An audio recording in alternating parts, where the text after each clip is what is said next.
হুজুর, যেসব মানুষ গালিগালাজ করে বিভিন্ন পশুর নাম নিয়ে গালি দেয় তাদের বিষয়ে ইসলাম কি বলে? গালি দেওয়া এটা ফাসিকি কাজ। কি বলেন তো? এটা ফাসেকের সাথে অন্তর্ভুক্ত করেছেন। মুসলিম শরীফ হাদিস নাম্বার 6485, আবু হুরায়রা রাদিয়াল্লাহু থেকে বর্ণিত, নবী সাল্লাল্লাহু আলাইহি ওয়াসাল্লাম বলেন, দু ব্যক্তি যখন গালমন্দ লিপ্ত হয় তখন তাদের উভয়ের গুনাহ তার উপরেই বর্তাবে যে প্রথমে শুরু করে, যে প্রথমে কি করে, যতক্ষণ না অত্যাচারিত সীমালঙ্ঘন করে। গালি দেওয়া ফাসিকি কাজ। এটা হল বুখারী শরীফ হাদিস নাম্বার 46। কত? 46। জুবাইদ রহমতুল্লাহ আলাইহি থেকে বর্ণিত, তিনি বলেন, আমি আবু ওয়াইল রহমতুল্লাহকে মুরজিয়া সম্পর্কে জিজ্ঞেস করলাম। তিনি বললেন, আব্দুল্লাহ ইবনে মাসউদ আমার নিকট বলেছেন, নবী সাল্লাল্লাহু আলাইহি ওয়াসাল্লাম বলেছেন, মুসলিমকে গালি দেওয়া ফাসিকি এবং তার সাথে লড়াই করা কুফরি। লড়াই করা কি? গালি দেওয়া কি? ফাসিকি। কারণ এটা মারাত্মক গুনাহ, কুফরির সাথে সম্পৃক্ত করা হয়েছে মুসলমানের সাথে লড়াই করা, আর গালি দেওয়া ফাসিকের সাথে লড়াই করা হয়েছে। দ্বিতীয় নম্বর যে প্রশ্ন এই গালি দেওয়ার বিষয়, কুত্তার বাচ্চা, জানোয়ারের বাচ্চা বা পশুর নাম নিয়ে গালি দেওয়া যাবে কি না? ভালো করে বুঝুন। ইমাম ইবনে কাসির রহমতুল্লাহ আলাইহি তার লেখা কিতাব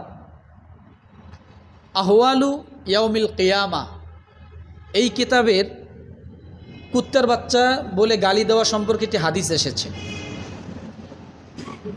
এটা হলো হাদিসে কুচ্ছি। এটা কি বলেন তো? হাদিসে কুচ্ছি।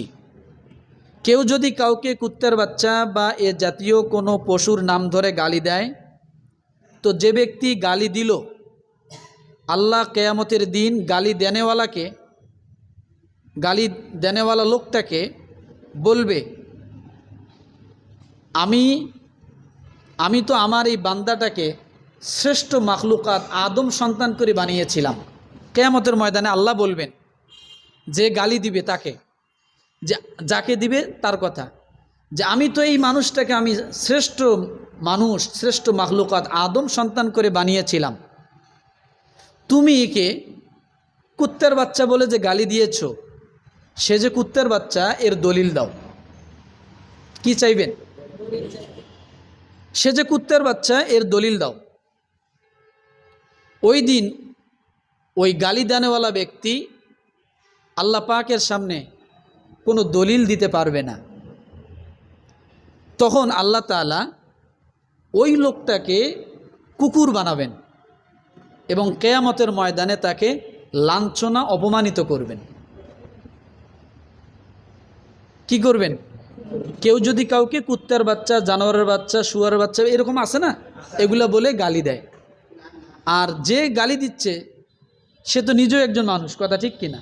তাহলে এগুলা বলে গালি দেওয়া যাবে না। দিলে কি হবে? কিয়ামতের ময়দানে আল্লাহ তাকে কুকুর, তাকে ওই জানোয়ার বানাইবেন।